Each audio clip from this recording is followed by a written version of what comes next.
شبلی فراز صاحب ان کے گھر جس طرح CDD کے حملہ وغیرہ ہوا اس کو کیسے دیکھا؟ ابھی اپوزیشن نے واک آؤٹ بھی آپ لوگوں نے کیا ہے اسمبلی سے. جی دیکھیے اس کے اوپر تو ہمارا بڑا واضح موقف ہے.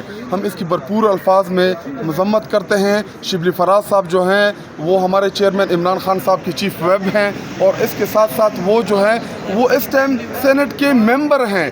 اگر اس ملک میں ممبران قومی اسمبلی سینٹ کے ممبران وہ محفوظ نہیں تو عام لوگوں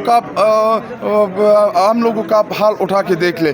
جی دیکھیں اس ظلم اور اس جبر کے ماحول کی وجہ سے نہ تحریک انصاف ٹوٹ سکتی ہے، نہ عمران خان کا نظریہ آپ کسی کے دل و دماغ سے نکال سکتے ہیں، نہ عمران خان جو ہے وہ پاکستانیوں کے دل سے نکلے گا.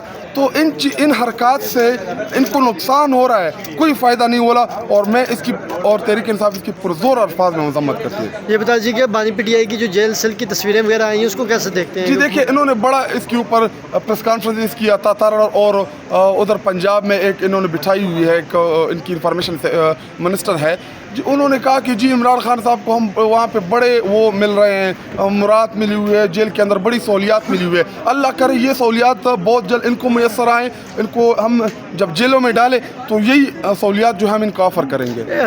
حکومت کو جب آپ ہٹا لیں، گھس بیٹھیوں کو آپ حکومت دے دے تو انہوں نے کون سا کشمیر کا سوچنا ہے، کون سا انہوں نے کشمیر کے عوام کا سوچنا ہے. تو یہ بڑا کشمیر کے ایشو کے اوپر تحریک انصاف کے بڑے کنسرنز ہیں اور ہم اپنے کشمیری بھائیوں کے ساتھ کھڑے ہیں. اچھا، انڈیا کے مسلمانوں کا آپ فیوچر کیا سمجھتے ہیں؟ جی دیکھیے وہ انڈیا میں جو مسلمان ہے یا کشمیری مسلمان ہے، جی دیکھیے وہی ہمارے تحریک انصاف کا وہی نظریہ ہے جو ہمارے بابائے قائد محمد علی جناح کا تھا کہ جی دیکھیے کشمیر جو ہے یہ پاکستان کا شارک ہے اور یہ پاکستان کا ٹوٹا ہوا تنگ ہے اور کشمیر انشاءاللہ جو ہمارا نعرہ ہے کشمیر بنے گا پاکستان اور انشاءاللہ کشمیر پاکستان بنے گا. اور اگر آپ عمران خان صاحب کی بات دیکھ لیں، جی دیکھیے کشمیر کے لیے جب انہوں نے انڈیا نے جو وہاں پہ لیجسلیشن کی کشمیر کے حوالے سے، تو تحریک انصاف اور عمران خان صاحب نے انڈیا کے ساتھ اپنے تعلقات تمام کے تمام منقطع کر دیے.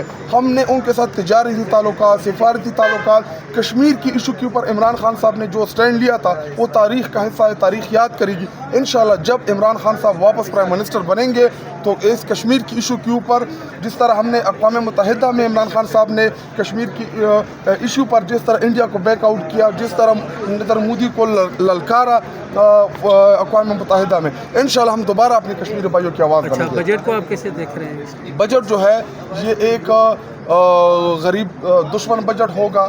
اس میں غریبوں کے اوپر یا عام عوام مڈل کلاس پاکستانیوں کے اوپر جو یہ لوگ ٹیکس لگا رہے ہیں یا جو یہ ٹیکس لگائیں گے، اور یہ پاکستانیوں کا بجٹ نہیں ہے، یہ IMF کا بجٹ ہے. یہ ایک مسودہ تیار کر کے IMF کی طرف سے ان کے ہاتھوں میں تمایا گیا ہے. تو اس بجٹ سے پاکستانیوں کو کوئی ریلیف نہیں ملنے والا، ایک طوفان مہنگائی آنے والا ہے. اور یہ چونکہ گھسپیٹیاں ہیں، ان کے پاس نہ عوام کا مینڈیٹ ہے، ان کو فارم 47 کے ذریعے لایا گیا ہے اور اس بجٹ سے نہ مجھے کوئی توقع ہے، نہ تحریک انصاف کو کوئی توقع ہے اور نہ پاکستانی قوم کو اس سے کوئی توقع ہے.